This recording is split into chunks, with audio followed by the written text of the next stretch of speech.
네, 안녕하세요. 데이업의 김지현입니다. 최근 이 석유화학의 대표 기업이라고 할 수 있는 이 롯데케미칼과 LG화학의 행보가 사뭇 다른 움직임을 보여주고 있습니다. 최근 2분기 실적이 발표되면서 이 석유화학 산업의 모멘텀이 전반적으로 좀 변화가 이루어지고 있는 만큼 이 두 기업이 어떻게 다른 행보를 보여주는지, 어느 기업이 더 큰 성장을 이뤄낼지에 대해 좀 상세하게 살펴보도록 하겠습니다. 앞서 이 주요 이 석유화학 기업들의 영업이익 추이인데요. 보시면 금호석유화학과 DL케미칼, LG화학 석유화학 사업 부분은 이 흑자를 기록하는 모습을 확인할 수가 있고요. 그리고 이 하나솔루션과 롯데케미칼은 적자를 기록하는 모습을 확인할 수가 있습니다. 이 중에서 이제 좀 대표적으로 이 LG화학과 롯데케미칼을 좀 꼽을 수가 있겠는데요. LG화학 석유화학 부분 같은 경우는 흑자로 전환을 하는 상태고요. 롯데케미칼 같은 경우는 적자를 계속해서 지속을 하고 있는 상황입니다. 이렇게 이 두 개의 기업이 명확하게 좀 나뉘는 이유는 뭘까요? 먼저 이 롯데케미칼부터 이 주 사업 부분을 한번 보시면 이 폴리에틸렌과 폴리프로필렌 그리고 BTX 이 사업 부분이 기초화학 사업 부분이 약 60%의 매출 비중을 좀 차지하고 있고요.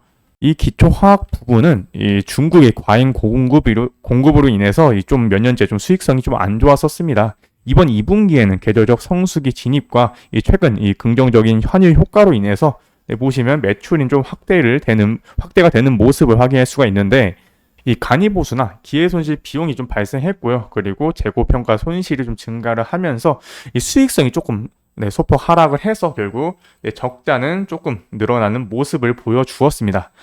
LG화학은 이 LG에너지솔루션을 제외하고는 이 석유화학 사업 부분이 주 사업 부분이라고 할 수 있겠는데요. 그런데 그 안에 있는 이 제품군이 좀 롯데케미칼과 다릅니다. 보시면 이 에틸렌, 프로필렌, 아까 롯데케미칼에서 보셨던 이 폴리에틸렌과 폴리프로필렌도 여기 있죠. 근데 이 외에 이 ABS, PC 부분도 여기에 속해 있습니다. 근데 이 롯데케미칼 같은 경우는 이 기초화학 부분과 별개로 이 첨단 소재 부분에 ABS와 PC 부분이 이루어져 있는 걸 확인할 수가 있죠. 근데 이 부분이 일단 첨단 소재 부분과 비교를 했을 때 기초화학 부분이 이 매출 비중이 상당한 비중을 차지하고 있습니다. 그러니까 이 롯데케미칼 같은 경우는 이 세 개라고 해야 되나? 이게 5개죠, 거의. 하지만 이게 BTX라고 하는데 이게 벤젠, 이 톨루엔 그리고 자일렌 이렇게 3가지입니다. 그래서 이 3가지와 그리고 폴리에틸렌과 폴리프로필렌 이게 이 5가지의 기초화학 부분에 거의 다 매출을 차지하고 있는 모습이고요. 그리고 LG화학 부분은 이 석유화학 사업 부분에서 이 29%를 차지하는 이 부분, NCCPO 이 부분이 이 기초화학 부분이라고 할 수 있는데, 롯데케미칼의 ABS 부분 이제 첨단 소재 이제 속하는 이 ABS 이 부분이 LG화학은 이 석유화학 사업에서 약 27%나 차지하고 있는 모습입니다. 이렇게 많은 비중을 차지하고 있는 이유는 이 LG화학은 ABS 세계 시장 점유율이 1위를 기록하고 있습니다. 근데 이 ABS는 전자제품이나 정보통신기기, 이 자동차 내외장재 등 이 소재로 들어가면서 이 ABS가 매출이 확대가 되면서 이렇게 ABS의 매출 비중이 좀 확대가 되면서 전체 매출이 늘어난 걸 확인할 수가 있습니다.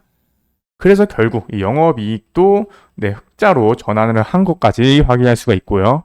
그래서 전체적으로 좀 요약을 한번 해보면은 공통적으로는 이 중국의 기초화학 제품의 이 과잉 공급으로 인해서 지금 전체적으로 좀 석유화학 산업이 좀 어려운 상황인 가운데, 이 롯데케미칼은 이 60%의 이 매출 비중을 차지하는 이 기초화학 제품의 이 비중 감소 실패와 그리고 고부가 가치 제품이 이 매출 확대가 되긴 했는데, 이 전체 사업의 매출 비중 확대까지는 나타나지 않으면서 이러한 이 적자 지속이 유지되었다라고 할 수 있겠고요.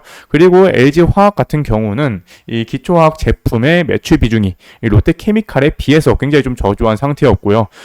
이 상당한 매출 비중을 차지하는 이 고부가 가치 제품이라고 할 수 있는 이 ABS가 이 전방 산업의 호조세로 이 긍정적으로 작용하면서 결국 흑자 전환을 했다고 할 수 있겠습니다. 그렇다면 앞으로 이 중국의 과잉 공급이 줄어들지 않는 이상 지금 이 기초화학 제품이 매출 비중이 높은 롯데케미칼은 아직도 매출 비중이 이제 줄어들지 않았기 때문에 앞으로도 조금 힘들 수 있다라고 할 수 있겠죠. 지금은 이러한 이 기초화학 실적이 좀 가장 큰 문제가 되면서 롯데케미칼은 이 사업 구조를 좀 바꾸고 있습니다. 보시면 이운기 롯데케미칼 총괄 대표가 2030년까지 이 기업 가치 50조 원을 달성하겠다면서 이 포트폴리오 대전환을 좀 선언했는데요. 일단 우선 이 지난해 전체 매출의 60%의 비중을 차지하고 있던 이 기초화학 부분을 지금 2030년까지 30% 이하로 좀 바꾸겠다고 했습니다. 그리고 이 사업 부분을 좀 줄이고, 그리고 이 외에 이 첨단 소재나 정밀화학, 전지 소재, 수소에너지의 이 사업 비중을 좀 늘린다고 밝혔는데요. 보시면 4조에서 8조, 1.4조에서 5조, 그리고 8천억에서 7조, 5천에서 4조 원으로 전체적으로 이제 기초화학 매출 비중을 떨어뜨린 대신 전체적으로는 좀 늘리겠다라고 밝혔다고 합니다. 특히 이 경쟁에 뒤처진 이 자산은 매각을 하거나 철수하고, 그리고 일부 프로젝트에선 이 외부 투자를 유치해서 위험을 좀 분산시킬 방침이라고 하는데, 이건 이제 기초화학 공장이 좀 될 가능성이 높아서 앞으로는 이제 기초화학 공장의 매각이나 아니면 이 사업 부분을 어떻게 덜어내는지 계속해서 한번 다뤄보도록 하겠습니다. LG화학 같은 경우는 이 석유화학 산업에 속하는 아까 얘기 드렸던 ABS 제품군의 이 호조세가 좀 계속 유지될 것으로 예상되는 가운데, 이 3분기 첨단 소재 사업 부문으로 분류되는 이 양극재의 이 이익률이 지금 10%로 좀 육박할 가능성이 좀 높을 걸로 예상이 되고 있다는데요. 이 부분과 이 디스플레이 시장이 이 LCD에서 지금 OLED로 지금 전환을 하고 있는 추세라고 합니다. 이 첨단 소재 부분이 이 OLED 소재도 포함이 되고 있어서 이 부분 또한 좀 긍정적으로 예상되고 있다고 하니 이 부분까지 이후에 계속해서 체크해 보도록 하겠습니다. 그걸 보시면 지금 앞으로의 계획은 롯데케미칼 같은 경우는 기초화학 제품 매출 비중을 감소한다라는 정책을 펼치고 있고요. 그리고 LG화학 같은 경우는 현재는 ABS가 지금 유지가 되고 있으면서, 그리고 이후에 이 첨단 소재 부분이죠.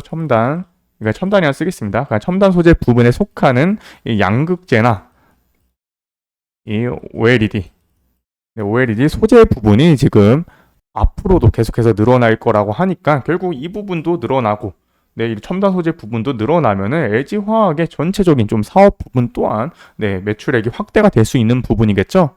현재로서는 이 롯데케미칼의 사업 부분보다는 LG화학의 사업 부분이 조금 더 긍정적이다라고 할 수 있겠고요. 롯데케미칼 같은 경우는 이러한 기초화학 제품의 이 매출 비중이 어떻게 해서 계속해서 감소를 하는지 계속해서 확인 체크를 해보도록 하겠습니다.